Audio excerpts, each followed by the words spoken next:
to the Grand Lange one. This year, when we see the piece, we probably cannot figure out, is it new? Is it novelty? Are you sure? But actually it is. Previously we talked about alangesoehne watches are thicker, bigger, very German macho. So this Grand Lange one is slightly different. So where is the difference? Here says the German macho. Oh, no, I'm Dutch. You know, the task was 10 years ago. In 2012, we launched for us, the first real Grand Lange one. We have made, in 2002, Grand Lange one. But it was a bigger case with the normal Lange one movement. And that was a kind of a tryout. Because at that time, bigger watches became a trend. And we tried out. But since it's quite an investment to just create a new movement for a bigger size without knowing if it would be a success, at that time that was the choice to put in the regular Lange one in the Grand Lange one. In 2012, we said, no, we're going to dedicate a movement for the Grand Lange one, and it must be different. So this is actually the same movement as the one in 2012. How to refine a classic watch like a Grand Lange one. That is always a bit of a dangerous task because people see this as an icon or a favorite, and then you say, oh, let's do. Yeah. The watch actually, the team managed to reduce the thickness from 8.8 to 8.2. Now it measures 0.6 millimeters. For a watchmaker, it's huge. Yeah, it's quite a lot. No new movement. How did we do that? Of course, we worked on the case wherever we could. And it's funny because if you look at the watch, it's almost as if the dial is glued to the glass. With the hands, It is. Like, oh, but it's all good, all safe, secure. We reduced the thickness of the hour markers and the date window. And we lowered a little bit the hour wheel and the minute pinion was to lower the hands a little bit as far as the dial, and technically is not thinner. We couldn't go thinner. So these were the tricks, in fact, and it is, you know, when we work with designs and we work with Photoshop and stuff like that, and it looks okay. So we're gonna order prototypes.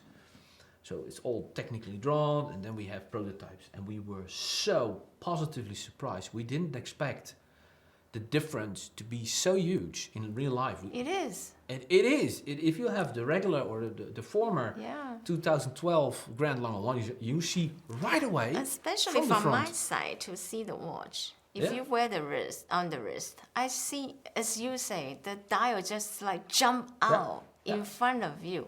Is it the sapphire glass has been reduced the thickness as well, or any like structure? Yeah, but very minimal. It comes together by the hour markers, the hands, the case, the glass is very. You also, of course, is waterproof.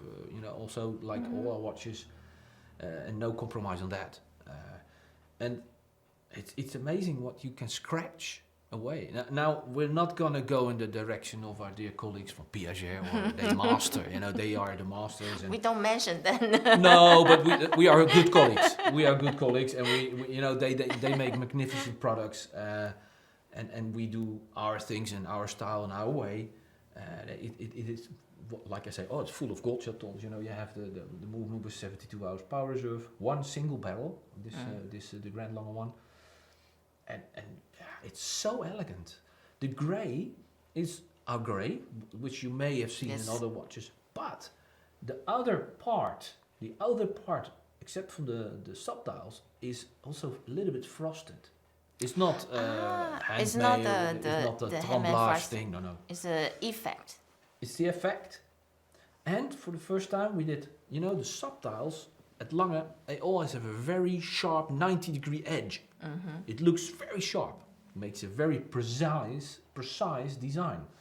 Here we chosen for a 45-degree angle. So it's all the facts, I think, come together, and with the result that you have like, wow, this looks really flat on the wrist. Yes, I can see the edge of the subdial. It looks Yeah, like yeah. this way. But previously it's more like Yeah, it's like vertical. it's really 90 degrees. Yeah, Tack. vertical. Yeah. But I also like the way the gray color on it. Yeah. Because of course this is the iconic alangesoehne gray, but in this watch it seems like slightly different. Slightly different. That's what we were looking for, because we really try to avoid, like, if you, that's also a bit of a challenge for us. Okay, let's refresh or redesign the Grand Lange 1. And like you started, yeah, like your questions, like, yeah, but is that new? And that's you want to avoid. You go like, hey, wow, that's the new one. Oh, that's cool, because that's thinner than the previous one. And you always try to find, but in detail. You do not want to destroy the typical Lange 1 design. You have to respect all the aesthetics like we do in the Grand Lange 1, like we did before, and we worked really in detail. Now, are we a little bit of a detail freaks here?